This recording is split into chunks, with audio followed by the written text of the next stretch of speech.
Welcome to the Big Weekend Gaming Podcast. And what do you know?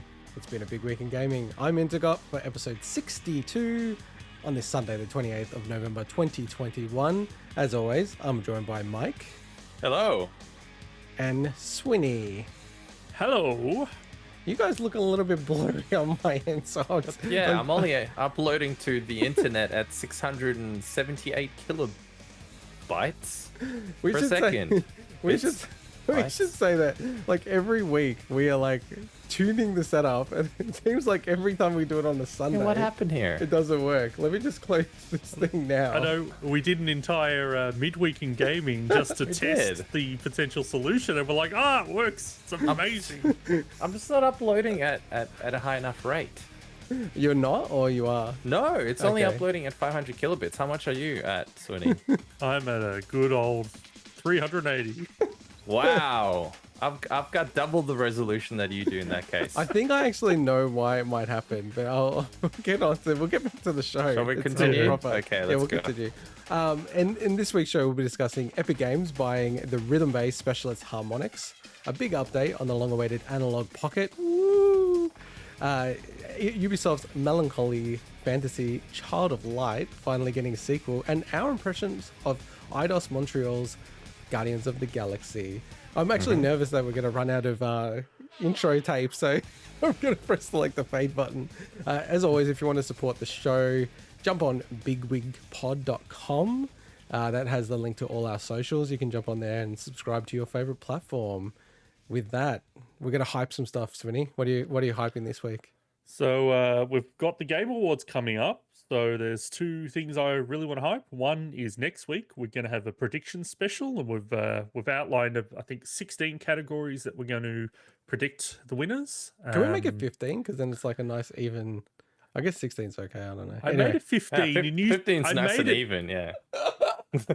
I made it 15.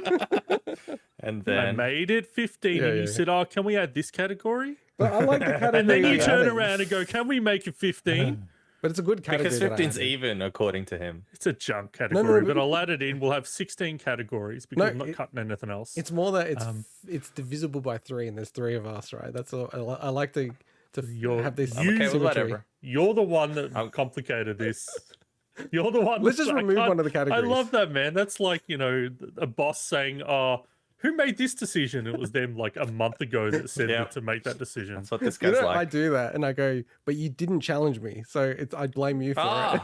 Of course, it's someone else's fault. Hey, whatever. I don't care what you guys do because I always lose the prediction. So by the way, pick you guys look better. So look, I'm up at 2,700 kilobits now, baby. What's happening is when we go to the normal, waiting to stream or waiting to go on, it turns your feeds off, basically. It tunes them all down. It's like, we don't need it anymore. So when we jump into the show and it's like the first impression that people have, it's like potato quality. So we're always going to be potatoes at the start. No. I've got a solution for it. So let me sort that out. The other thing that I want So that's next week. That's next week, Swinny. That's next week. The predictions. The other thing, can you...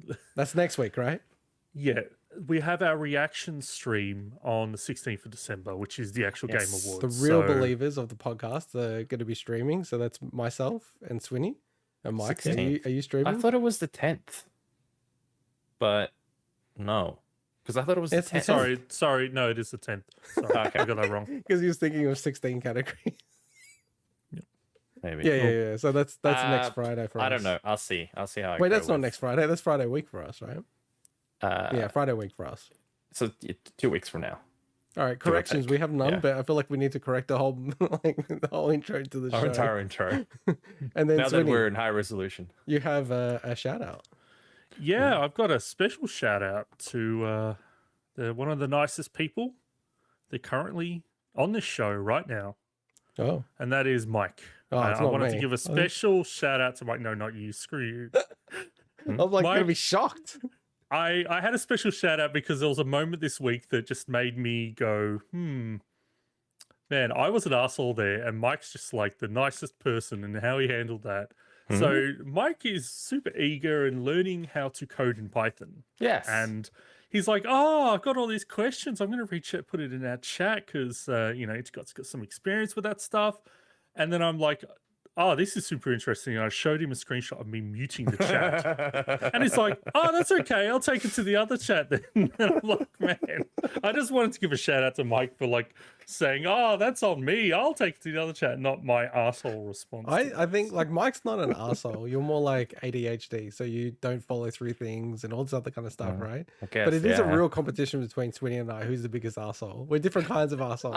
I don't think it's a competition. Oh, you think I'm who then? Who? You I think don't I'm the know. bigger arsehole? Why? I'm more principled with what I do. I like how the automatic assumption is that you're the asshole. It was, and I think I'm right as well. You're both an arsehole and you're very good at assuming correctly as well. All right, fair enough. Well, let's jump into what we've been playing or doing otherwise this week. Yep. So, Mike, you've been gaming a lot this week. I have, but I've also been doing something as well. That's in our run sheet, right? No, it isn't. It isn't. The other thing is in our run sheet. No, this just occurred to me today. So, for those of you who are on the video podcast, this is a Twinings. Twinings? Yeah, okay, Twinings yeah, is in the tea maker? Yeah. Cock ring. So I didn't realize that Twinings make these now. I didn't know where It's you was going incredible. with that. It is incredible. So just for the audio listeners, You can get them at just Coles just or for the Woolies. audio listeners. So Mike just showed a little holder, and it's very small. Like probably could fit maybe something half a centimeter diameter through Well, it. it's not that small when you consider he has giant hands. No, I'm more trying to make a joke that he perceives it as a cock ring. Therefore, I know. I have to explain the I know. joke. Jesus. You don't have to explain it. how are we doing? Twinings. I just want to give people perspective that soft. his hands are actually huge. Yes. We talked about it before. He has yeah. I've got giant very hands. small hands for my height. I'm not like a short guy, but I've got very small hands for my height, right? And I got small feet. Oh, whoa! This is a revelation. Mm. Big hands, small feet. That's the You episode joined the title. dots. Yeah. Big hands, small feet. You do them. You do the maths. Can go like a full beard in a day. That's true as well. So, okay, yes. The Okay, irrelevant all thing that you Twinings mentioned- jokes yes, aside, okay. the other thing that I've been playing, which I'll do a little bit of an impression for later on, is Guardians of the Galaxy. Picked it up for 49 schmeckaroos the other day. Had a Aussie bit of dollars. fun with it. And I won't talk about it anymore. So Okay. that's all I can say. So over to for you, Swinny. me, similar No, to over to you, you, Integot. I watched 8-Bit Christmas, so I'll be doing a review of that. Not a very long one, but I'll be doing a review of that. Other things that I've watched this week, South Park had come back. So they actually signed a $900 million deal with Paramount to release these specials per year. So it's like 2 specials per year for 7 years. 900 million? Yes. Wow. Yeah, Matt Stone and Trey Parker are going to be billionaires. Like they will be. It's incredible. That's insane amount of money. I know. And then you think about each one. It's like, what?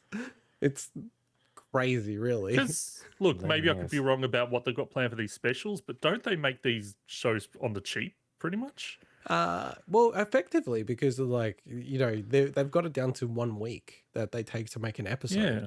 Now, this isn't an episode, and I wanted to raise this. It's like, I think that digital distribution is really changing, similar to what games were originally, okay, $60. This is kind of like how long they went for, all this kind of stuff.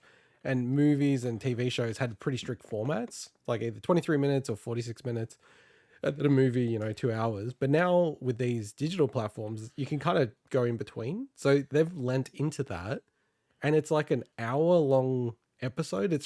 I've watched the first one they released, which is South Park post-COVID, and it's not really a movie, even if the second part has the conclusion, because it's not like it's got a 3-act structure in it. It's really interesting what they're doing. I have to say, if you are a fan of South Park, you have to watch this. I love these guys so much. I love their sensibility, and I don't want to spoil anything. It actually surprised me so much when I was watching it. I was like, holy shit, I didn't think they were going to go in this direction with this whole South Park post-COVID. And it's just awesome. I might watch it again. That's how much I enjoyed it. So I don't think it's reviewing well, but I loved it. So how's the video game?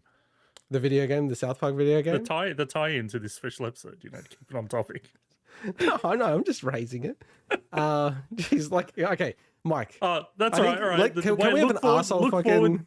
Can we have an arsehole measure? Segment later. Look forward to my segment later where I review Shang-Chi that I watched this week. Can we have an arsehole meter, Mike? So was that an arsehole move from him? I think so. Borderline. Yeah, no, I think that's full. Like that's total arsehole. that's a ding. Total There you arsehole. go. Even him, it's himself. Yeah. Getting back to video games, I have the next game I'll talk about. I've finished it, so I've moved on to another one, which is Astral Chain. And man, I'm like think of it? so into this game. Like this game, it's not like it didn't sell well, but I just never really heard much hype beyond its release. I don't know about you, Swinny. was Like telling you hear about much it. about it. I know you've said about it. We've mentioned it on the played it. podcast once or twice, and I said I own it. I want to get around to it. So from Platinum, very much of that, action game ilk of Bayonetta, really more probably Bayonetta than anything. And it's just really awesome, man. The design of the game, just how it feels, it's freaking awesome. Like I can understand how it reviewed so well. It's like almost like 90 or something like that on Metacritic. I think like 87. Yeah, it feels like it's gonna be. I know people hate this term, but like a cult classic. It really feels like this is the perfect shape of one. It's on a big platform, sold a couple of million, but not anything more than that. And then no one really talks about it post that, and it hasn't been released on any other platform so far. So Was this published by Nintendo? yeah, Okay. yeah, it's so published by Nintendo. it's unlikely that it would ever get another platform port then. Yeah, no, for sure. It's like Bayonetta 2, right? And Bayonetta okay. 3. So yeah, I don't expect it. I mean, PC probably was the only thing that I was thinking may have happened, but given that it's published by Nintendo, probably not. But yeah, no, it's a really, really great game. I'm really looking forward to like getting through it. I'm only 2 or 3 hours in. And it's because I actually finished the game that I was playing earlier this week and late last week. And I finished it really quick. I was like actually really surprised. Super Mario 3D World. And I'll because we don't do retrospectives anymore, because of the editor, I'll do a tiny mini review now. And yeah, this game, man, I got like really mixed feelings about it. So like from an art perspective, I think this is to me the perfect evolution of the cartoony Mario style, like something they almost go for in the new Super Mario Brothers series. It like Odyssey is different to me. It's like it's not quite the cartoony Mario, but this is like the perfect crystallization of it. And it's a fairly old game now when you think about it. I played the re-release on the Switch. In terms of the music and sound, it's just super love letter. And in general, this game is such a love letter to Super Mario World and to a lesser degree Super Mario Brothers 3 and like lots of other Mario games. So it's like lots of those sounds and music are integrated through it. And if you look back, Super Mario Brothers 3D Land, the 3DS version, which came before this, where this is almost like a sequel to that. That was more inspired by Super Mario Brothers 3. This is more by World, and it's reflected kind of in their names as well to some degree.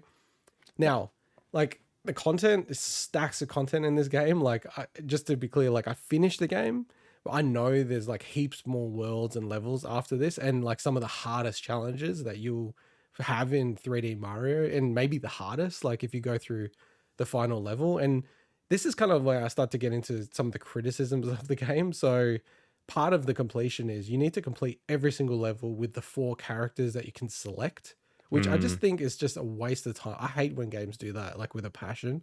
It doesn't add anything to the game by doing that. There's some challenges that are slightly harder, but there's other ways that they could have handled that, and it really annoys me that that's how they've done it in this game.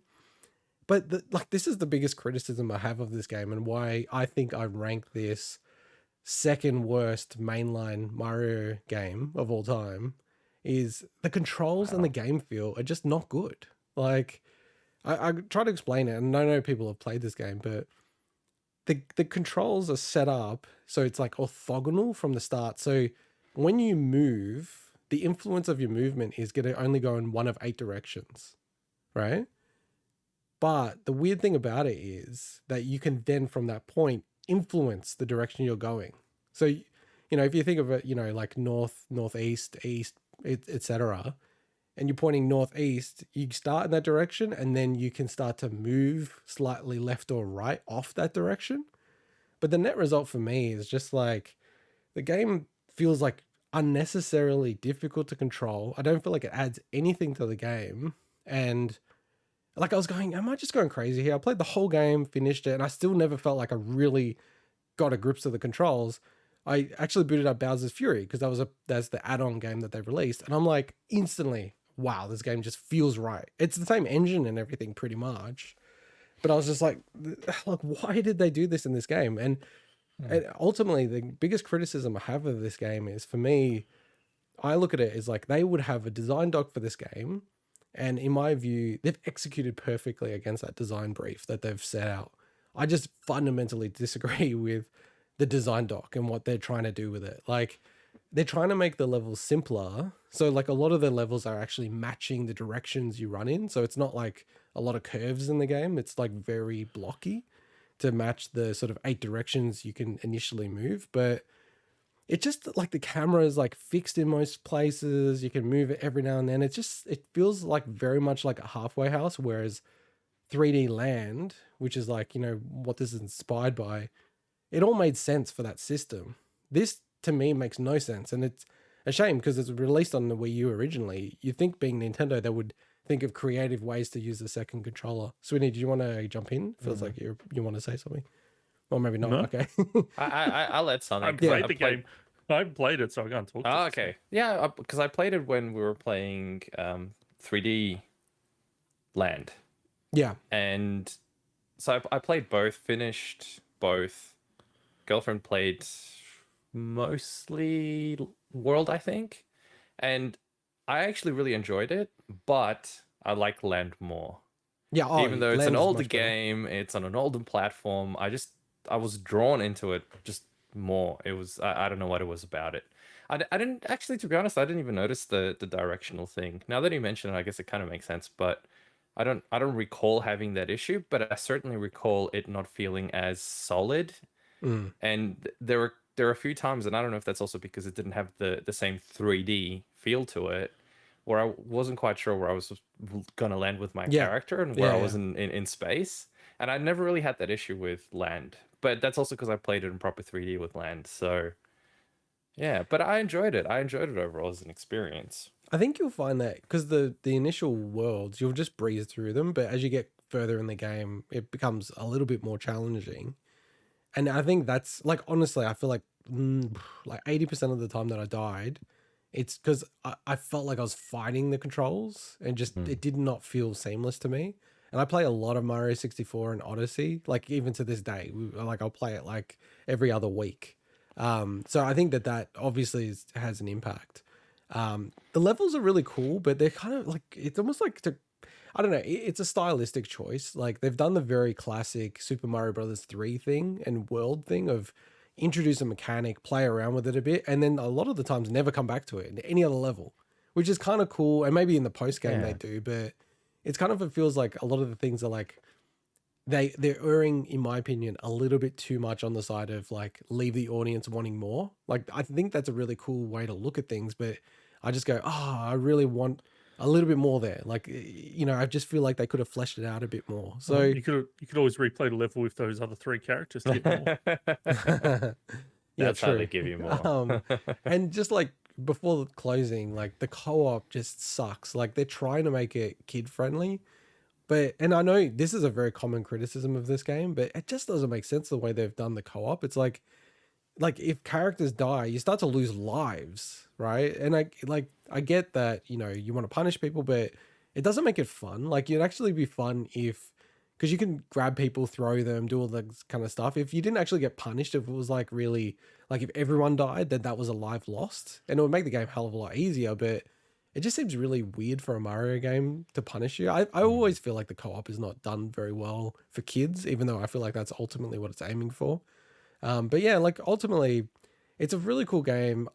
It's very disappointing overall for me because I feel like the controls, it's just such an easy thing to fix. And by the way, they did change like the game feel between Wii U and Switch. And I feel like that's very telling because they've never done that before in any Mario game really. And the fact that it's done this in this game and made Mario go faster in the game as a base run, like to me is so indicative of the game just like, I don't know, it's just not feeling right. Like the game feel is just off in this game in my opinion, which is crazy for a Mario game. I feel like that's the number one thing that a Mario game needs to be. It's like that feel of Mario.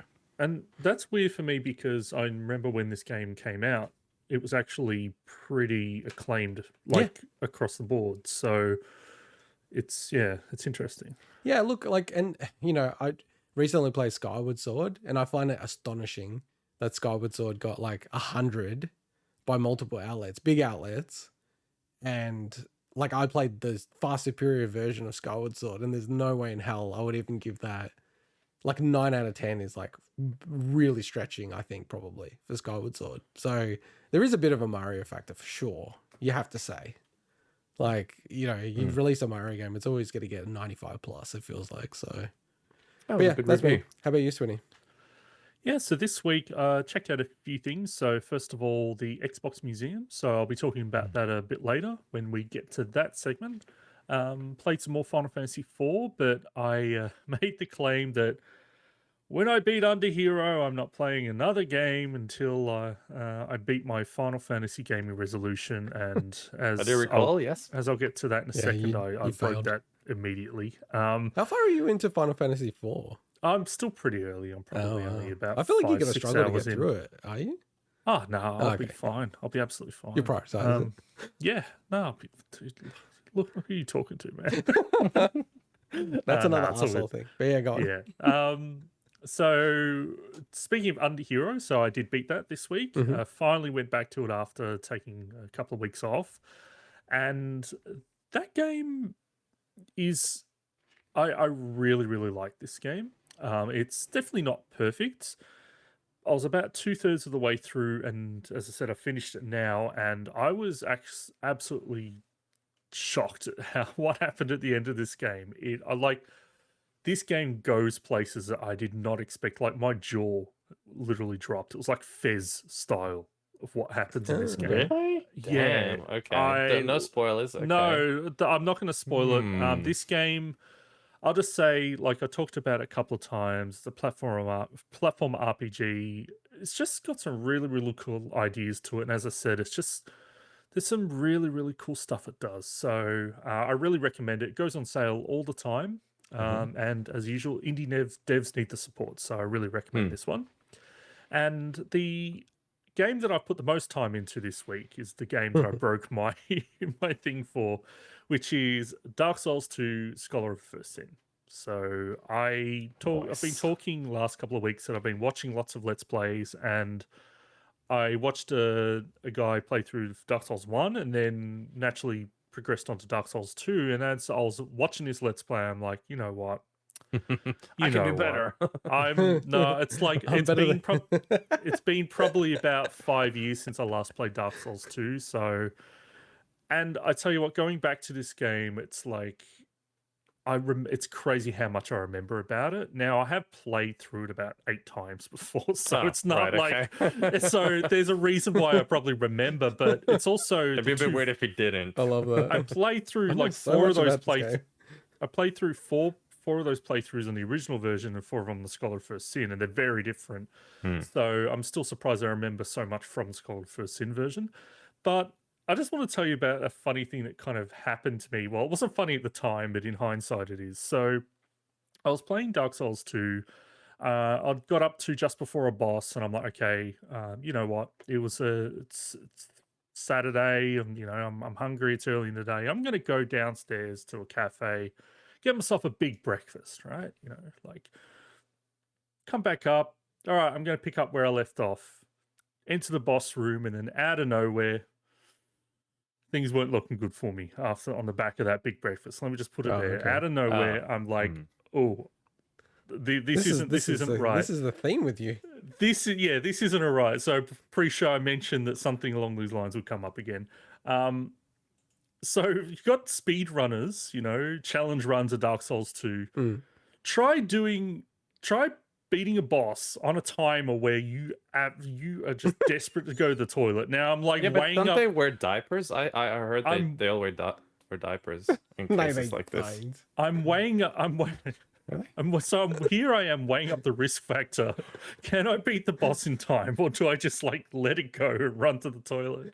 You And should so just let it go on the spot. When you said let What's it more go, important? this is how fucked you are. When you said let it go, my brain was like, I'm not sure Yeah. if he means let it go, just like shit yourself. Let- I let thought the he meant boss- that's what I thought he meant. Yeah. Oh yeah, no, I'm totally in that. You know, Yeah. like that is never an option. That's right? the level that is of not an gaming option. addiction you have. That is not an option. When I say let it go, I mean just die to the boss and run, right? So I'm like Yeah. weighing that up. I'm like, how quickly can I beat this boss? Let it go. And it's Wow. like, I don't know. I was thinking it was like a no hit run. This is like a no shit run. No so- shit, right? No, No shit, shit, right? right. But I beat the boss. All was good in the end. And then you ran off and yeah. Shit So that timer. was a funny moment. As he starts to beat fade, the you real run off. boss. But what's been cool about going back to Dark Souls 2 is that I've always wanted to try a hex build in that game. So if anyone's Yeah. not familiar, What's a hex build? hexes are a form of like- spells that they introduced in the DLC for Dark Souls 1. That's when they started to introduce hexes. And Dark Souls 2 took the idea and ran with it. So basically, you've got, as a spellcaster, you got like sorceries, then you had miracles. It's the two kind of like schools of magic. So the binary ones. Yeah, and then so hex is like the dark school of magic, right? Yeah, And 16. the way the mechanic really works is really, really cool, I reckon. So just, for anyone not familiar with Dark Souls, you level up, you can upgrade your attributes, your strength, dexterity, vigor, and all this junk. And two common ones are intelligence and faith. So generally they dictate intelligence for sorceries, faith for miracles, depending on what you want to do. Hexes actually balance off both of them, but it actually looks at the one that's lowest as the thing that actually powers it. So you've actually got to balance them. You've got to level up both at the same time. And what's really cool about that is that in the early to mid game of Dark Souls 2, that means you not only are you trying to like be a hex character, but then you've also got access to all those sorceries and miracles at the same time as well, because you're having to level up those two attributes. That's tough at the start, isn't it? Because you still have to put health, you still have to put stamina. Yeah, well, Dark Souls 2 is even harder because they introduce ADP. So that's what influences your iframes of your ADP? rolls as well. So adaptability, I believe it stands for. So Yeah. it influences, the more ADP you've got, the more iframes your roll has. Oh, So when you first start rolling and dodging Dark Souls 2, sometimes you take damage and you're like, that's weird. Like in Dark Souls 1, I would have actually dodged that. wow. But look, playing as a Hex character is honestly probably the most fun I've had playing Dark Souls 2 outside of probably my very first blind playthrough, because that's, it's a brand new thing at the time. So would you it's say been- it's better than playing as a binary character or a decimal character Or a non-binary character? or a non-binary character? So All right. yes, I What other I get the joke, systems the are Hex there? joke, I get it. Okay, good. Nah, it's it's really cool Thanks, playing that build. So I'm up to the end of the game, so I just got to finish off the last couple of areas. So yeah, it's You know been what I fun to go back realized to. watching your clip that you sent us in the private chat was that I never used those potions or anything like that. The ones that you consume to buff something temporarily. Oh, yep. I didn't never use that at all. I don't think I used that once in Dark Souls through the whole Wow. playthrough. They're very handy in certain specific situations. I know. I think that when I Yeah. when I was playing Astral Chain, I'm like, oh, I feel like I don't use enough of these things, because there's this really funny clip. Oh, and I've totally lost the guy. He's got a really deep voice. He's a voice actor now as well, and he does these little short clips on and he's cosplaying as like an RPG character or something. And there's a joke that he has around, he's saving all the items up, and it's the final boss. It's like, use the item. You've got 50 in your inventory. It's like, no, I might need them in the future. That's exactly how I am with these games. That's Yep. a common like meme and joke Very like common. in the RPG communities, and it's true. Like I had to untrain myself from that as well. It's like Final Fantasy games. You're holding on to all those ethers. Yeah. And at the I end of the never game, use you're it. like, I've got 50 ethers and I don't need them. Like, know. you use them. But a lot of That's games what I are did like with that. Dark Souls. I had all this extra stuff, and I'm like, I feel like I was meant to use those. But you get could've that in a helped lot of me. games. I remember Half-Life 2 had that. I don't think I ever used the Magnum in it because I always try to save it. And then at one point, spoiler alert, you lose it. Don't spoil it. Don't spoil it. But yeah, okay. So, All right. Well, let's move on to the news. So this week, Epic Games have continued their 2021 shopping spree with the acquisition of Harmonix, famous for their rhythm games such as Guitar Hero, Rock Band, Dance Central, and Fuser. Based in Boston, Massachusetts, Harmonix have been around since 1995 and hit the big time with their pair of acclaimed PS2 rhythm games, Frequency and Amplitude. They went on to spearhead the musical instrument craze of the late 2000s with the first two Guitar Hero games before moving on to their successful Rock Band and Dance Central series. The studio was previously acquired by Viacom in 2006, but became independent again in 2010. The purchase by Epic Games follows their other 2021 acquisitions such as Mediatonic, Sketchfab, ArtStation, and Rad Game Tools. Epic Games have stated that while Harmonix will continue to support Rock Band 4 and Fuser, they will also work to create musical journeys and gameplay for Fortnite. Hooray! Harmonix co-founder and chairman Alex Ridgopoulos quoted, "Harmonix has always aspired to create the world's most beloved interactive music experiences, and by joining Epic, we will be able to do this at scale." First off, I feel like, if we're talking about this stuff, Mike, we have to share your familiarity with Rock Band and purchasing their equipment. Yes. How many sets of Rock Band did you have in your garage? Or have you bought in your life? How many sets of I don't know. Guitar At Hero, one point, Rock Band? I put an entire set out on the front lawn for people to just take because I wasn't using But it. how many Didn't you have bought? didn't you have like 4 boxes of the full Yeah, I set had a at bunch one of point? boxes, because they were cheap, and I was just You know how hard it is to chewing find through that them. stuff these days? Oh, it's impossible to find. Do you know it how now. expensive they're they are worth, these They're worth a days? shit ton nowadays. Yeah, So Mike is a Yeah. bit of a speculator on some of these things. but I didn't even get anything out of But those. you I didn't don't follow think. through with it. No, I actually think I did. I think I did end up selling one of them properly. One of them I might still have in my parents' place. One of them I just gave away on the street. So Really? one of them Swinny has. But how much did you maybe? buy for? Do you know? Dude, they were super cheap at the time. They Like were claiming them ballpark. at Kmart for $50 or something. $50. Yeah, for the Band Hero set. Yeah, because just like the Super cheap. drums, like open, no box, blah blah blah, is like $200 now. Yeah, yeah. So Mike Yeah, I gave got me. that too. I'm holding up Oh, Mike. I gave you one of those. Yeah. Did I? So Mike, you didn't give me Yeah. Rock Band. You gave me No, I gave DJ you Hero, DJ Hero. which I was still- not made by Harmonix, but No, but I guess it's similar enough. I still have the collector's edition of DJ Hero that had the special Eminem album and a special case and stuff. DJ Hero was actually good, was but really man, fun, I yeah. sucked at it. It was Yeah, hard as same. hell. But it was fun. I don't So want anyway, I don't want to yeah, build but- up my arsehole credential, but I was Why? pretty What do decent you- at these games, boys. You were pretty good. You were pretty damn good at Guitar Hero and stuff, I have to admit. I remember I was drunk one Yeah. night playing when I was wasn't even looking at the screen and was still getting through the level. I'm like, okay, Might this help is... that you actually play guitar. Yeah, but, probably. Probably. Yeah. So, Swinny, what do you think about this news? What do you reckon this means for the series? Well, series as in Well, Rock just Band. is this gonna actually push them forward to do something interesting? Well, Reinvigorate the sort of brand as well.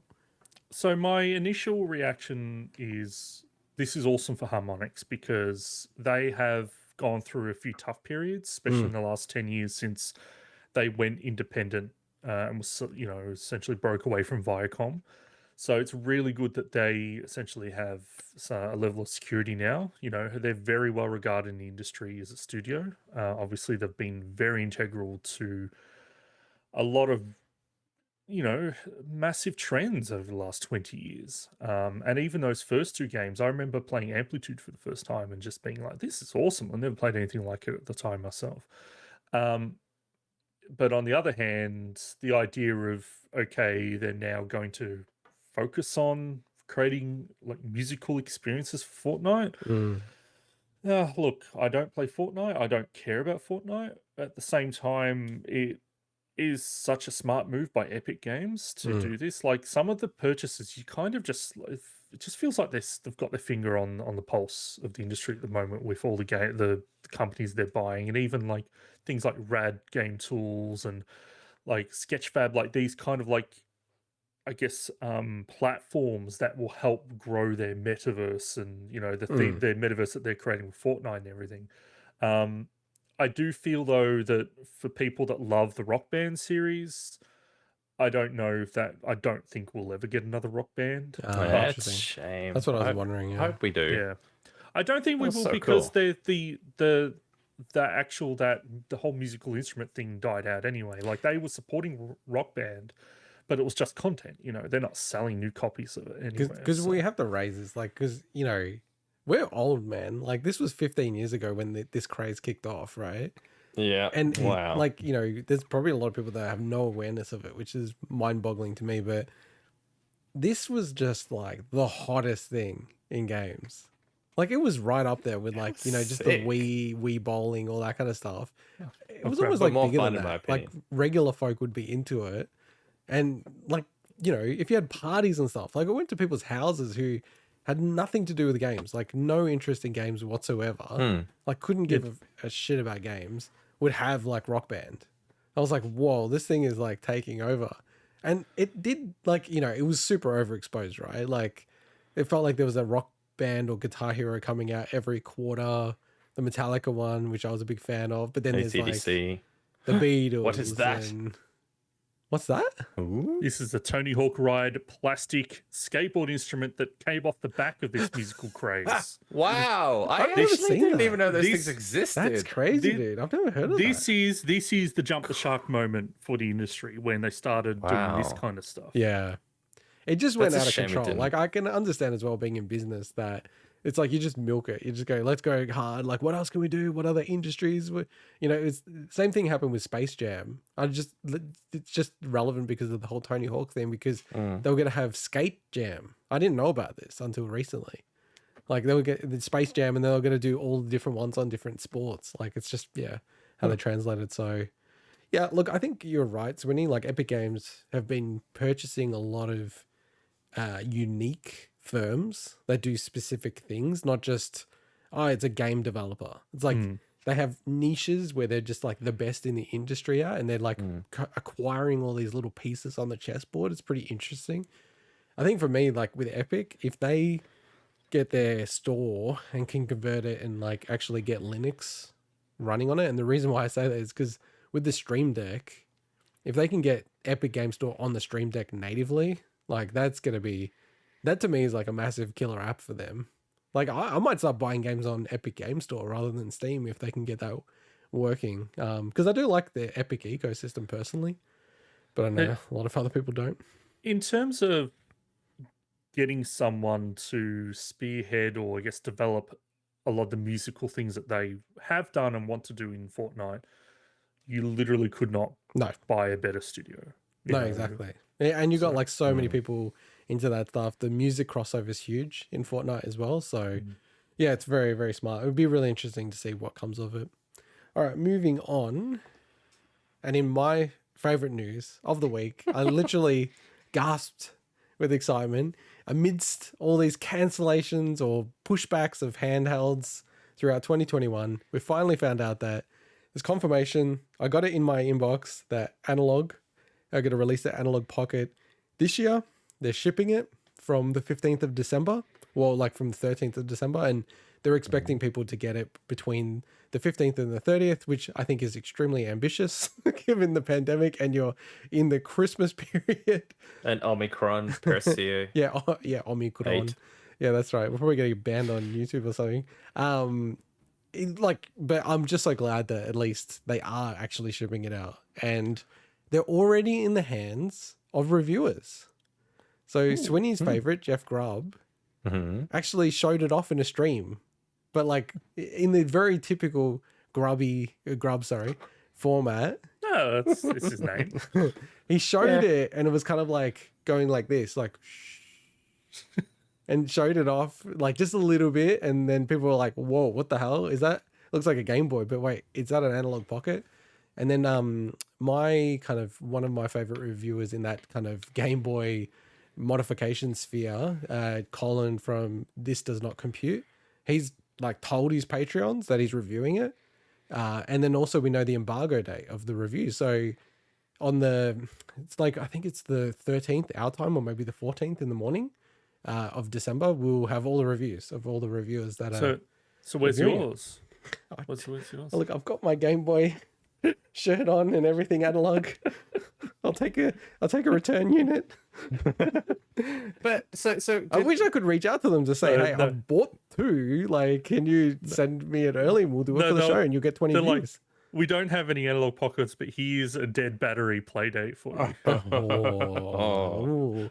This is the handheld Are they going wars. to You're keep trying making to these things, the or 2020 handheld wars. Yeah, so as we said previously, Mike, when they start shipping in the new year, they're going to open up pre-orders again. all right, cool.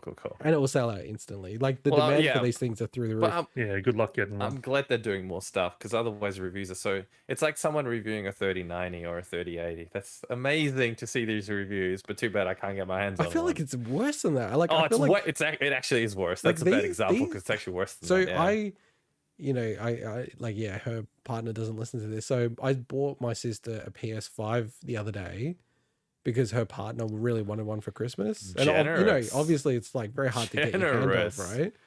So I got that. I put my bots back on, like, to get one for her, and then turn them off again. Put my bots back on. What?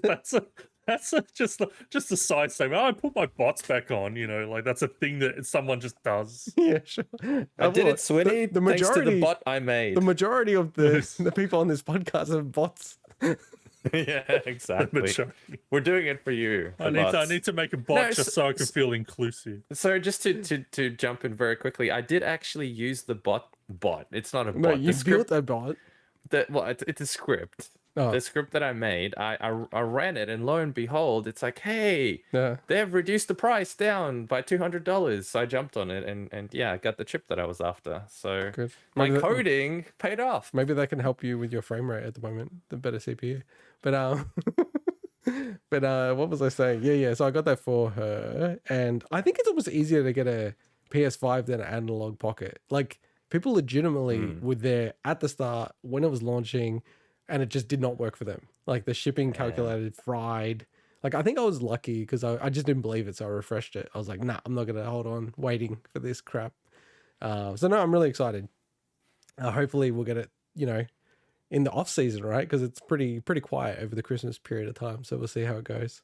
So no, I'm very, very excited. And I'm really looking forward to seeing the reviews. I think it will review well. All right, let's get into our next story. Over to you, Swinny. Yes, so a recent tweet by Ubisoft game designer Patrick Plaud, I believe it's pronounced, has confirmed that a new Child of Light adventure, and I'm doing air quotes there in the camera, is in the works, but it's not a sequel. So for anyone who doesn't know, Child of Light was a fantasy platform RPG that Ubisoft put out in 2014. First released on a bunch of stuff. It kind of came around the time of the cross-generational. So not only did it come out PC, but both PS3, PS4, Xbox 360, Xbox One, and the Wii U all at the same time. And it got a Switch port in 2018. It was really renowned for its unique art style, which was powered by the Ubi art engine. So if anyone for anyone that's not familiar with that, that's the engine that powered Rayman Origins, Rayman Legends, and their World War One game Valiant Hearts. So it's kind of predates Ori a little bit in that regard, but was to me like that was when they revealed that engine, it's like, oh my god, this is like where 2D games should go. And unfortunately, they only made a few games on that engine, but they were great games. The game reviewed really well, and apparently Ubisoft were really happy with its sales as well, but we never got a sequel. But that sequel was actually written. So when the 2018 Switch port was teased, there was a document in the background of the video that actually said Child of Light 2, and apparently it was an actually full written story for Child of Light 2, but didn't get greenlit. And so it's a shame. Apparently I've read that it's because of Ubisoft, really prioritizing the larger live service style games or the big IPs, obviously like your Tom Clancy's, Assassin's Creed and everything. But this week, fast forward to now, we actually had a tweet from Patrick that basically said, fans of Child of Light, just to let you know that the art director, Thomas Rollis, I believe, just sent the final approval for the next great adventure for Aurora and Eniculus. So the two, like the main character and the little light fairy that follows it. And expect early news next year. So immediately, like, what the hell? Like, another Child of Light game, finally? But then he basically said not to set the wrong expectations. It's not a sequel. It's not Child of Light 2.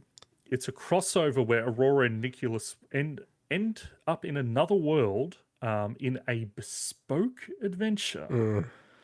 So then he used the word crossover. You know, it's like, and they collaborated and approved, you know, and basically it's like, okay, what's going on here?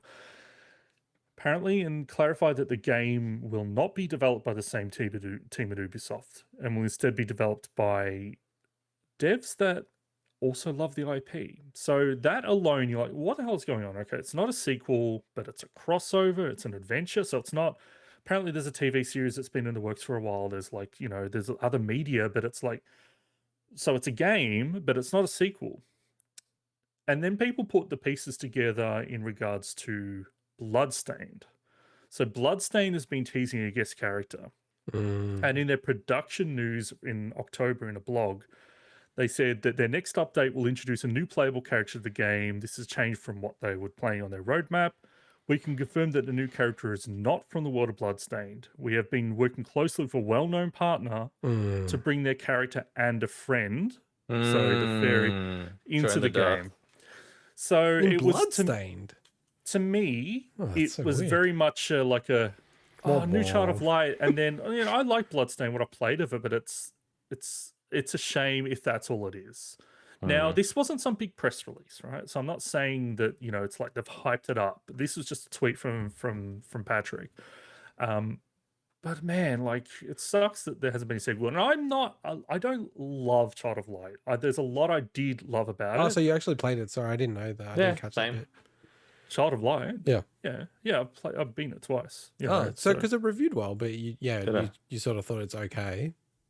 So I love the art. I love the music. I really like the story. As an RPG, I felt it was a little flat. It was very competent, but I'm also a lot more picky when it comes to turn-based RPGs. Yeah, So well tasted. Yeah. yeah, so in that, like, I wouldn't actually mind if they took it in a different direction, like something like Ender Lily style, you know, like, because the game was a bit of a that'd be awesome. Metroidvania light in some regards. You got some abilities to open up areas and stuff, but it wasn't. It was Metroidvania. turn-based and stuff. Yeah, the gameplay was quite different. So, so I just wanted to just talk about this bit of news that came up because it's a game that just really deserves more attention. Yeah. Even though, as I said, like, I'm not the biggest fan, but there's a lot of diehard fans out there that do absolutely love the game. So This is my take on it, and I'll look down the barrel of the camera. Listen here, Patrick Plord. If you tweet fans of Child of Light get excited about the next adventure, what do you bloody think they're gonna think? Like, what is he doing? Like, imagine Yeah, F-Zero fans. Come on, Patty. Captain Falcon. Like, here's the next adventure. Like, what do you think's gonna happen? Patty. Patty. PP. I think Between it's us. very, I think it's very telling that Terrible PR. if this was a new game in any way, it would be Ubisoft doing a PR piece of it. Of course, but you don't, like, this guy's, like, honestly, this is a bit amateurish. Like, it sort of, like, wants you to bring you in, but it's the internet. Like, people are just going to grasp at straws with this kind of stuff, especially if they're hungry for IP. Let's look at the bright side. We get to play Bloodstained. Potentially. Again, Now, in some cases. It looks potentially. pretty... Give it a crack. I like the dots So- that have been connected here. Good reason to pick the game up again. I will also say, I wonder if he potentially feels a bit of regret about the tease of Child of Light 2 back in 2018 as well. You know, because that was something that at the time people were like, oh, this new Child of Light, you know. So But I think about that, though, Swinny, sometimes that's you're trying to get the green light, the funding, you're trying to get the fan reaction and the demand, and it just wasn't there. It's like, I will fly the flag always for people to get on to Shadow Complex 2. They've already done the map for that game. Please. The map's done for Shadow Complex 2, right? I want that game in my life. Right? Same. Epic has so much money. Just freaking get it going. Like, I'll buy the special edition of that shit. Oh Like, yeah. No, give that you in know my what? life. You know what they'll do? They'll make it, but you have to play it In in Fortnite. Fortnite. Fortnite, yeah. Oh, I actually don't hate Fortnite like you do. Like, Fortnite's not that bad of a game, to be honest. I but- don't hate Fortnite. I just don't play it. So what you're gonna put? If that happened, would you play Fortnite to Of play course I Shadow would. Complex 2? Of course. I've played Fortnite Wow. before. Okay. I've got no Alright, problem with Fortnite. It's just, there's so many other games to play other than Fortnite, really. But yeah, weird own goal on this one. All right, let's move on to the next story.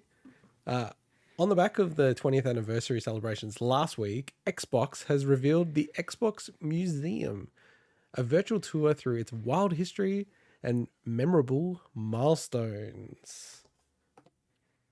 So, an interactive exhibit that is playable in your browser. I have checked it out. So, when you've checked it out, Mike, Yep. you have not. I don't want to know. At museum.xbox.com, you don't have to sign in. You can sign in and get a more enhanced experience, I'm assuming, Swinny, and you'll cover that shortly.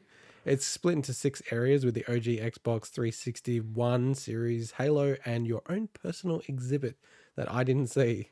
Can be played in third person or first person. Many exhibits open up supplementary content like controller concepts, dashboard concepts, audio quotes, system documentation, and pitch materials, etc. Offers a very frank look at the history and milestones of the Xbox brand. Highlights include, and do you want to go through these, Swinny? Yeah, just a couple of things. A lot of these have kind of made the headlines already around the games media landscape. There's and it's just a very blurry photo, but there is a redacted copy of the letter Microsoft sent to Nintendo about a possible acquisition. This is the one that they laughed off. Yeah, the fact that they put that up as a That's milestone cool. is pretty funny. That's cool. You can see in the video now, there's a red ring of death exhibit. That's hilarious. It mentions It that. only cost them what, billions. It's good that they can laugh at it now. They weirdly, this is not so much a funny one, just a weird one. They often have like notable game that launched in this year, and they had notable game of 2010 as Connected Ventures. No, like, that's very tongue-in-cheek. Connected Ventures was all right, but that's not the notable game you want to put out there. But that is like a very tongue-in-cheek thing, right? And my favorite one is they actually had an exhibit for Stallion 83, the first guy to get 1 million gamer score. That's awesome. That's really cool. That's really cool. He had big hands. Yeah, so like I'd said, mentioned in the notes a frank look, not only the red ring of death, but they even say Microsoft acquires Beam and renames it Mixer. Microsoft shuts down Mixer. They have these kind of stuff going on in there, So I really, really appreciate that they're putting both the great and the bad in there. It's just a record of the history of the brand. But then they've got that personal museum, which is a nice touch. It was a bit buggy. Like sometimes I'd sign in and just literally it was nothing in there. It was emptied out. But eventually I got it to work. And it shows you cool stats about your most played games on each system, the first game you played on each system, some basic achievement stats, someone that obviously is big visitor to True Achievements. It's kind of pretty basic stuff, but I think for the general public it's pretty cool. But yeah, just great to be able to kind of have that stuff in as like your own little personal exhibit within this museum. I think it's really good. It definitely doesn't, it's a browser experience. Doesn't have the love that something like Astro's Playroom does for PlayStation. That's on another level, but it's cool that they did this, It's I never thought about the Astro thing because to me, Astro is a game that also is a love letter to PlayStation brand and the games that came out for it. And this is, more of just a pure exhibit. But yeah, you can see there, like the controller, like the controller model is not of the quality of like the models have in Astro. Oh, the Astro one's crazy. Like the whole backstory on that is super interesting around they modeled it themselves and then they ended up getting the original, almost like the CAD models that they used to actually build the things. And they were like, oh, they were pretty much accurate anyway with what they had originally. They were so insane with the level of detail. But this was really, really cool. Like I was really a big fan of this. I didn't spend much time in it at all. But I like even the bits that I did, it was really fascinating to see some of the backstories. Like I always love that kind of stuff, how they pitch things, how they're thinking about it. And, like overall marketing wise, like Xbox killing it, like under Aaron Greenberg, like, they've got the right tone always with these things. And even when they stuff up, they've done the best like damage control and quick damage control on everything. Like, I don't know if you guys remember, but you know how they were changing the whole Xbox Live and doing all that kind of stuff, and they walked a bunch of it back, like pretty much like within 4 hours or something. So I feel like they've got a very good, you know, executive, you know, steel chain with how they make decisions. Like they just, you know, I think the senior execs get the brand, and you know, they kind of know if something's right or wrong.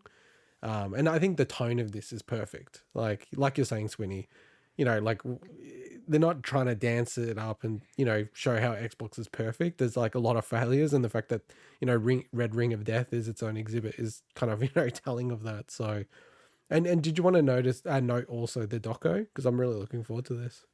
Yeah, so they have a 6-part documentary series coming out on the 13th of December called Power On. And when you get to actually the end of this museum, they kind of all have a thing promoting that, as well as you know, some of the other Xbox 20 thing they've got. So yeah, I didn't get to the end of it. I'm really looking forward to that. Like, do you know what that's on? Like, how are they releasing that? no idea. I have a feeling it'll probably be, you could probably easily watch it on Xbox.com or something, if I not hope their they put it on YouTube. YouTube. I feel like that would be a really smart idea if they just put it for on everywhere for free, because they're just promoting the brand, right? So it's advertising. Cool. And then the final piece of news, and I sorry guys, I just had to pull this in. I forced it in. So a producer on the Mario Maker movie, I want a Mario Maker movie. Damn it! I'm gonna fix that. This is awesome. So in our run sheet, so when he's put the Mario Maker movie, that's such a Freudian slip. A producer on the Mario movie has confirmed that Chris Pratt won't be impersonating an Italian accent in the movie. Pratt was revealed as the voice actor for this Illumination. Is that right? I thought it was Illumination. Oh, okay. Am I missing an I there? Illumination produced movie. It's just a big I and L's. back in. I should have done a little I to make it readable for you. Back in September's Nintendo Direct, Illumination's CEO and co-founder and the Mario movie co-producer Chris Meledandri confirmed the news after it was approached, and also he's of Italian heritage as well. But they do talk about it, and the producer, this is what I wanted to raise. Like, he actually said something along the lines of, like, it's explained in the movie why he doesn't have an Italian accent. Or, like, no, they didn't even say that. It was almost like, it's explained in the movie why he has the accent he has. And I'm, like, super intrigued now what the hell this means. Well, it's very, like, it's probably going to be very tongue-in-cheek. I mean, Chris Pratt was in the Lego movie, you know, just think of the kind of humor they have in that, you know. So it's a shame, but at the same time, it would be super weird. So it's like, it's not Charles Martinet, you know, so everyone gives him a pass because that's the voice of Mario. It looks like you're, because just for people who are listening via audio, in the video, we've just got like as the B-roll, a big thing of Chris Pratt. And when you were speaking, Swinny, it looks like you're talking for Chris Pratt. Well, hey guys, yeah, I'm looking forward to going to the Mario movie. Well, the video that's playing is when he's actually talking about, and he goes, "It's a me Mario" in it. So I just wonder if the movie is going to open with him in an Italian accent, and he gets like bopped in the head or something by like a hammer, and then he loses his accent. Because, you know, I was adamant, like just off the cuff, you know, when you were going about the accent and everything like that. I'm like, there's no way in hell he's doing an Italian accent. Oh, yeah, you just can't do that in 2021. Yeah. But now I'm not so sure, man. I feel like even as a bit of a funny nod to the fans and the heritage, maybe it will open with him. Maybe. Like but I said, a little bit of an Italian accent. Hey, it's a me and Mario. And then bang, gets hit in the head or something. I reckon he should do it. I don't think Italians are that prissy about that. Well, I think you can definitely have like the Marioisms have more a tinge of it, like yes. woohoo, you know, stuff like that. Yeah, because that's a very Italian kind of thing. Yeah. Gabagool. I just love that I didn't even deem this worthy of the Minute Mike segment, and you're like, put it in the elevation. No, it's, well, you know, okay, like again, behind the scenes, a lot of the stuff, it's like, you know, if we don't have anything to add to it, right?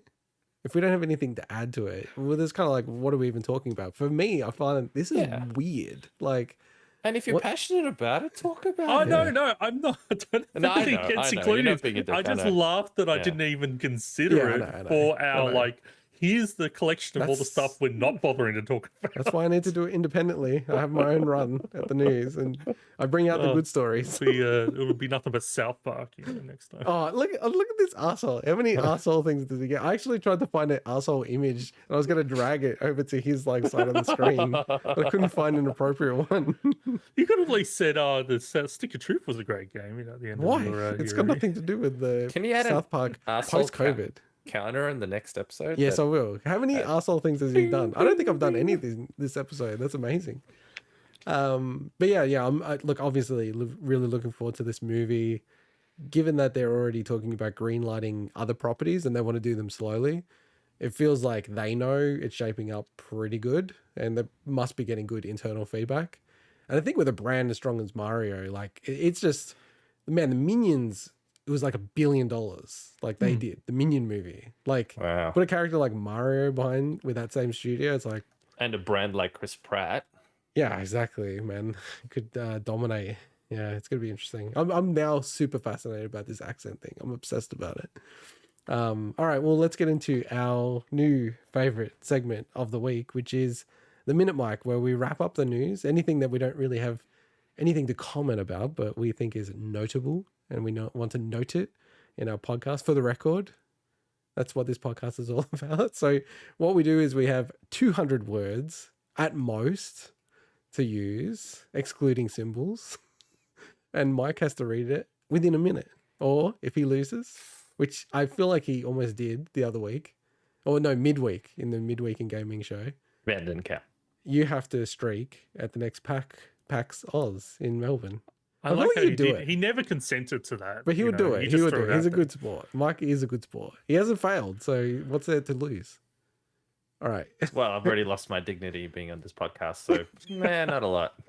Now, can I Touche. confirm? Say Swinny's the judge because I'm a much harsher judge. He's a very lenient judge. You're the judge. Are there 200 words for this, Swinny? 200 words on the dot. Oh, I don't know how he does it. It's always 200 dots. Amazing. just to let everyone know, that's not easy. Like he's A obviously photographic modifying memory. stuff. It's really I good. can look at it and just count the word bang. It's Rain Man, Can- Swinny Man. Do you want me to do this with an Italian accent? No, you're I gonna know, struggle to to make do it it, even man. harder to understand. Okay. So as always, I'll wait until you start, and then I'll start the timer. So Cool. whenever you're ready. All right, let's do this, baby. A Chrono Cross remaster is reportedly in development and soon to be announced. A new Arkanoid game has been announced by French studio Pasta Games. Resident Evil Village has won the Golden Joystick Game of the Year, while Dark Souls begged the ultimate Game of All Time award. Microsoft Store has leaked 15 game demos set for the Game Awards. Nintendo has joined the condemnation of Activision in a leaked internal memo. Ex-Nintendo of American President Reggie Fils has taken part in an Xbox roundtable. Atari has invested in retro game services and Stream Arcade, and the service has also been added to the Epic Games Store. Amazon is finalizing a deal for a Mass Effect TV series. Meta Knight's Revenge, a song from Kirby Superstar, is a Grammy nomination. Mike has to buy 2 Dumb and Dumber DLC packs if they get announced for multiverses. Goddamn, I should have read this first. A Gran Turismo Direct Drive racing wheel has been announced, priced at over 1,000 AUD. Nintendo has released a final free content update for Mario Golf Super Rush. Dead Cells has received a free Everyone Is Here crossover update, while Blasphemous is also getting a free update called Wounds of the Eventide next month. I don't like. You had 2 seconds left. I don't know how you did that so comfortably. I man. know. I'm like, I was it shitting was myself definitely for 200 you. words. It was definitely It 200 was words. 200, yeah. When he got up to a Gran I feel like I Turismo, wasn't he had going 4 super lines to fast. go, and I'm like, he's got 16 seconds. He's not gonna make it. I think it's because he didn't stumble after that point in any way, you know. And also he saved on a he saved by saying Reggie Filet. So Well, how do you pronounce it? No, I have no idea. Fizame. Fizame. Fizame. Yeah. and I just I want to give a big thanks to Joe Jives for the addition to the Minute Mic this week. Oh, on the Very 2 Dumb and good, Dumber very packs. good. Yeah, good call. Good call. Yeah, the Mass Effect thing makes me nervous about Amazon because like they've been butchering a lot of their shows recently.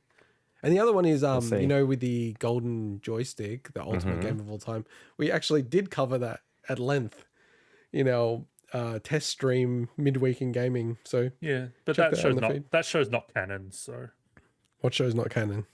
midweek. Yeah, exactly. Yeah. We can say whatever we want. Midweek We're in gaming. thinking of big week in gaming after dark. So if you want to support us, create a Patreon for us, and then we'll go do that. Midweek engaging. All right, let's move on to impressions, Mike.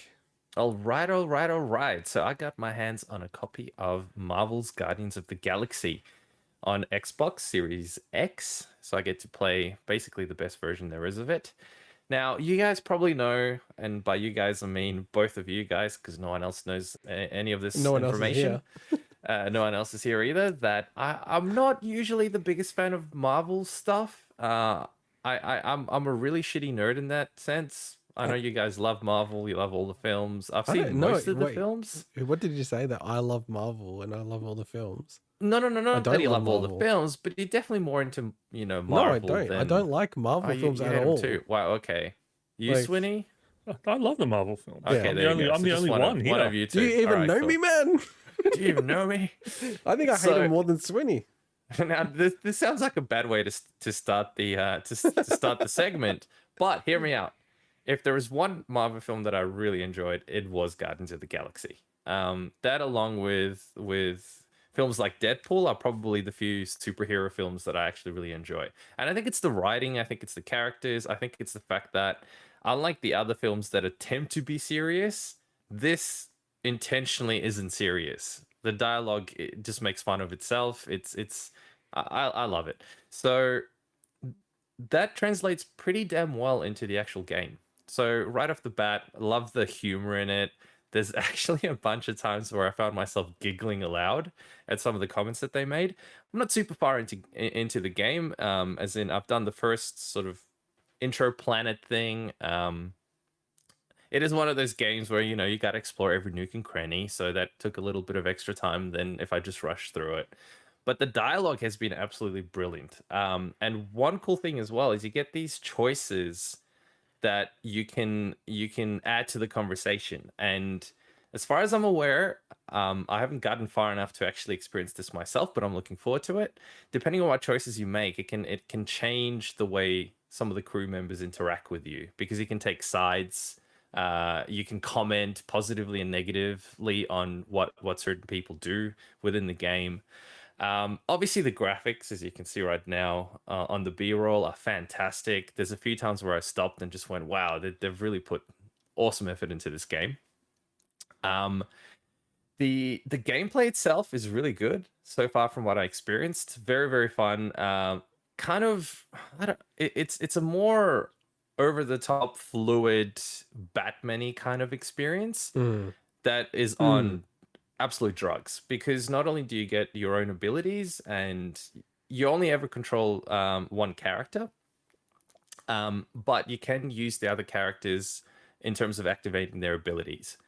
Now, I don't know how convoluted and complex that's going to get. At the moment, I only have one ability for each of the other characters, but I could imagine if all of a sudden it unlocks multiple things that you can do with each one, it might start being a little crazy trying to keep track of what's what and remembering, so this dude has this ability that I get to activate with this. Now, I don't know. I haven't read any reviews because I don't want anything spoiled about this game, so it might not be a problem, but it's definitely a bit of a case of, man, what the hell is going on the screen sometimes? Even in the starting areas, you get to certain sections where there's a whole bunch of enemies and you sort of focus on a few, but you realize, man, there's so much other stuff going on the screen. It's insane. Now, might turn out to not be an issue at all if it's as enjoyable as it's been so far. So all I can say is first impression so far, really, really cool. Highly recommend it. It's well, at the time of this impression, $49 at a bunch of different places. I think it's $48 at Harvey Norman if you want to go that extra dollar cheaper. Australia, yeah.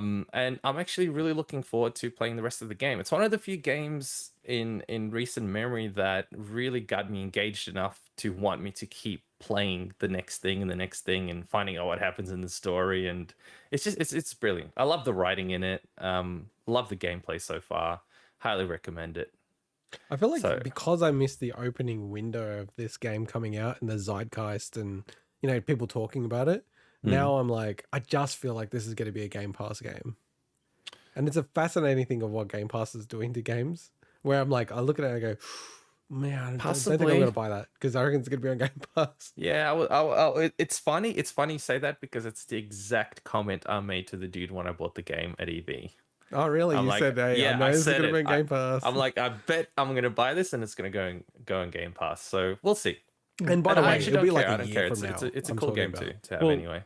Deus Ex, Tomb Raider, all those games have gone in and out of Game Pass, so it's very likely. Avengers went on Game Pass recently. A bit of a different Yeah. story because that's almost a. You could imagine that going free to play anyway, potentially. So it's a bit different. But I was actually really keen on this game when it was coming out. And I think even, last year when we were doing the discussions around the year ahead, then I don't know, I probably did sour on the game. It felt like a lot of the hype came out of the game, like maybe unfairly. I think because of Avengers went so poorly. And then, like I said, because I missed the opening window of the game coming out, I feel like I'll just I wouldn't mind playing it, but I feel like I'll just probably wait for Game Pass if I don't get it for dirt cheap maybe some other way. All I can say is I think you're right. It's lost that momentum. Not a lot of people are talking about it from what I'm seeing. I don't know anyone that's got the game other than myself out of our group of friends or anyone else that I really know. But I feel like it could easily be one of those. I'm not going to call it a cult classic, but a real underdog game. No, I could that imagine it is being a cult brilliant, classic. but I not could enough totally- people played it. Totally Yeah. imagine it being a cult It's classic. really, for really sure. good. I mean, a lot of people talk about this game.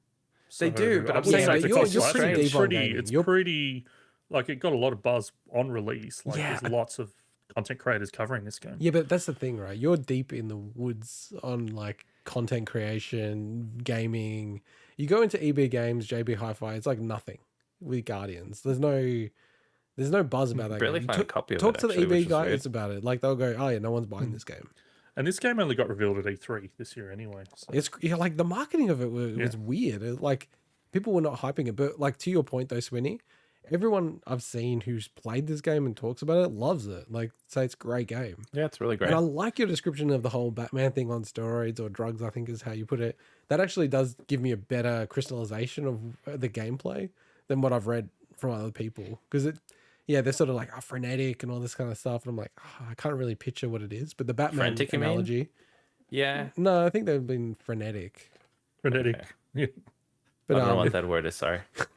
But I like you correcting me on No, I'm like, what is that word? But it's more just IDOS look it up Montreal. now. I'm like, oh, okay, I kind of back these guys, so like, Yeah, same.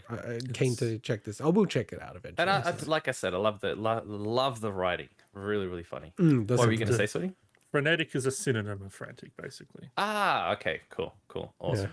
Okay. All right. Cool. Highly recommend it. Go grab it if you can. I think you're gonna love it. Nice. Absolutely love it. Yeah. And to wrap up the show, I will be reviewing 8-Bit Christmas. So it is coming up to the festive time of the year again. So what better way than checking out the new video game holiday comedy, 8-Bit Christmas. So a bit of a short review. From the start, I usually like to just give my overall impressions of things from the start so then people can go, okay, cool, I'll click off then.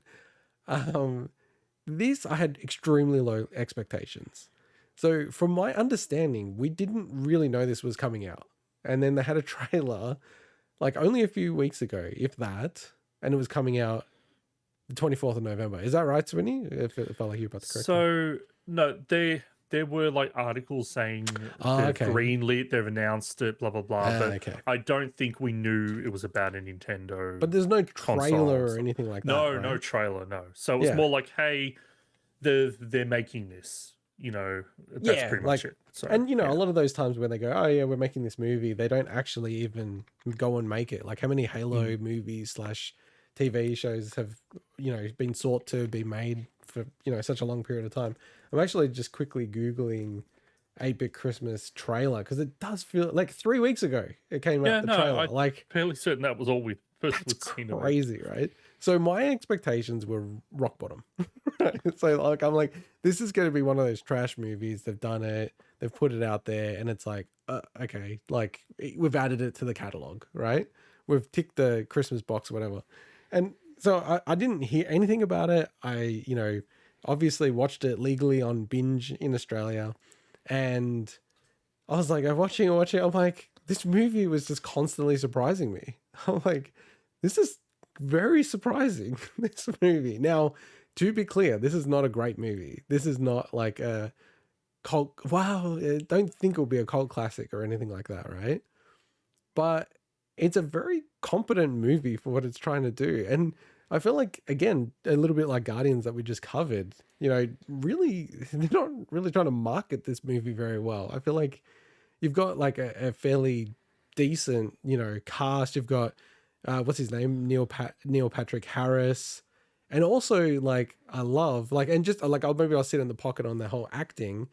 They also have this awesome cameo with David Cross, who I love so much. And there's like nothing about him from what I remember in the trailer or any of the marketing material. And normally, if you've got a big movie, you can throw cameos in and it's like almost the subtle social marketing. But I feel like for this movie, it would have been sensible to put him in the trailer, because then people will go, oh, okay, cool. Well, that was a bit weird. David Cross is in this. Like, they're just, yeah, the way they've like sold this movie is really bad.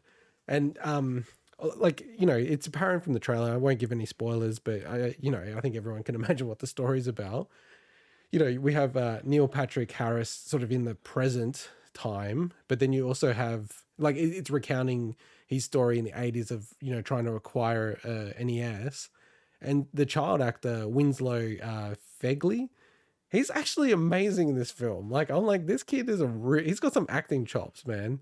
He carries the film. He really does. Like, obviously, MPH is like the best actor, like, you know, who's throughout the film, but this kid is very, very competent. And, you know, like, he's got a bit of range as well. Like, he's a very decent actor. And it, like, with the combination of the writing, which surprisingly was like kind of knowing of the topic, and just to kind of get on that, like, there's some kind of weird nods in the movie that made me kind of laugh. Like, you know how we were covering this before when we were talking about the trailer of, you know, you spotted the like 7 frames of it not showing a real NES game. Now, on that, everything else in this film, they all show like actual NES games, right? Oh, that's good. That's good.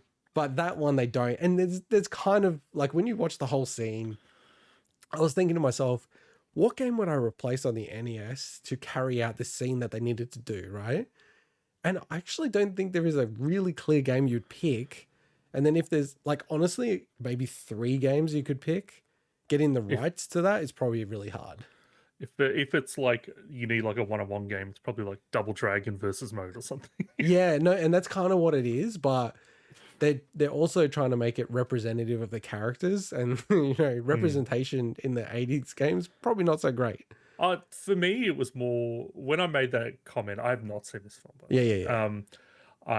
it was more like I just it's so easy to get, like, you could probably just get someone on Fiverr to make a game that looks exactly like an NES game. It's more like just put the effort in to make it look like an NES game. That's the only thing for me. But I from what you're saying, it's good that at least they kind of, you know, they pay a bit close attention where it counts, you know. So and that's where I was getting to with the writing. It's kind of funny because you feel like it's folks like us in some ways. It's kind of like they had a very limited budget for this movie, obviously. Like, the trailer like had no pizzazz to it. It was just editing, like, that they spent time in. It's probably filmed in the middle of the pandemic. Yeah, it was. And that was like, I will get to that shortly, but because I felt like that was a bit strange as well, but I'll cover that in a sec. But, you know, and it's been a long journey as well. I didn't realize that there's a book, 8-Bit Christmas, that was released like 8 years ago or something like that.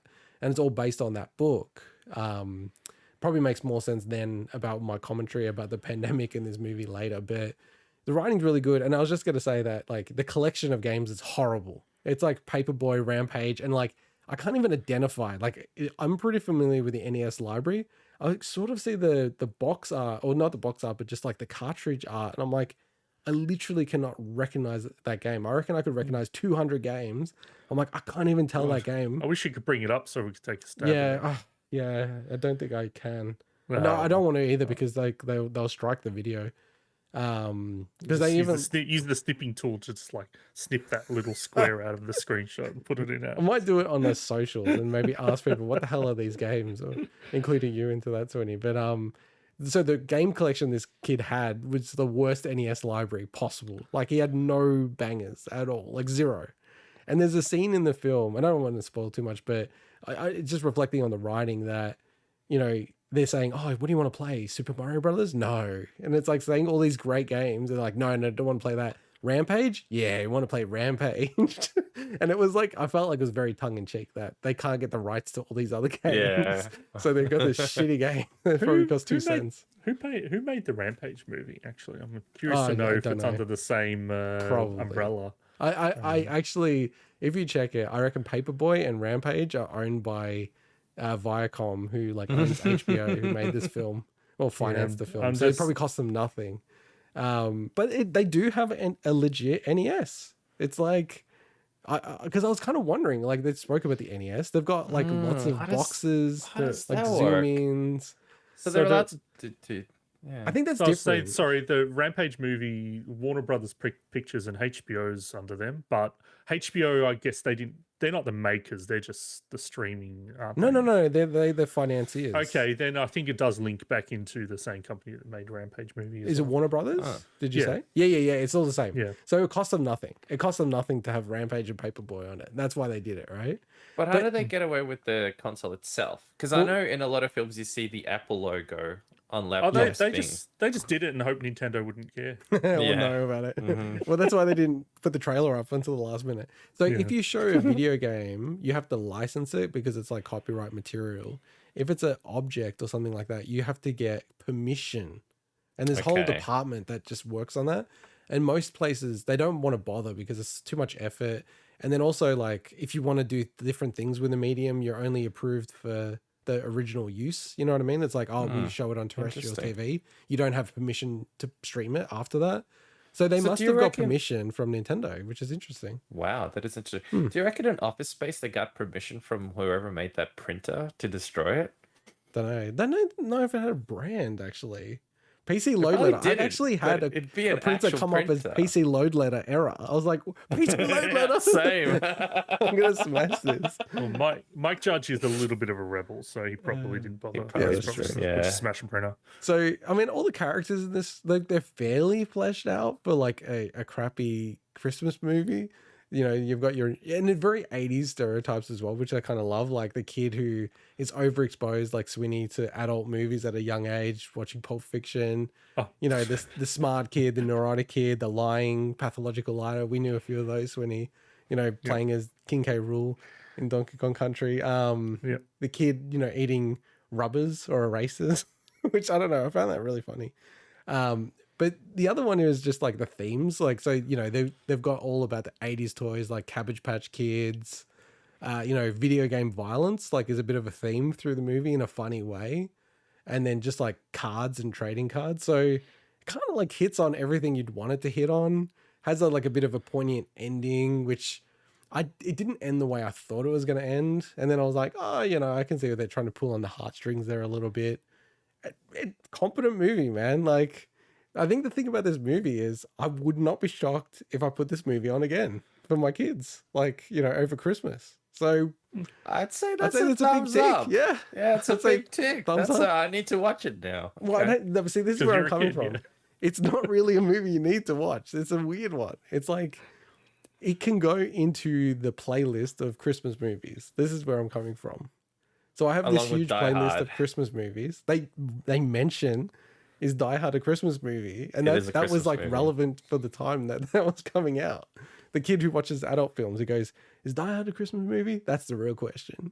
I'm like, yeah, I can see the writing of this. This is not bad. So yeah. And then like one of my favorite bits is like, you know, the rich kid who has every single game and new console. We didn't really have that so much when we were growing up. You had a bit of exposure to that, Swinny, didn't you? I think there was one or two people that you knew that had a lot of stuff. I had a friend who always got new release games. He wasn't rich, but somehow always had new release games. So that's all I'll say. The only experience I ever had of something like that is, I think one of my dad's friends, we went to their house once and they had like an arcade game and a pinball machine in their house. And it was like, I was blown away. I was like, this is like, is this possible? How rich do you have to be to have something like that? Do you remember what the arcade game was? No.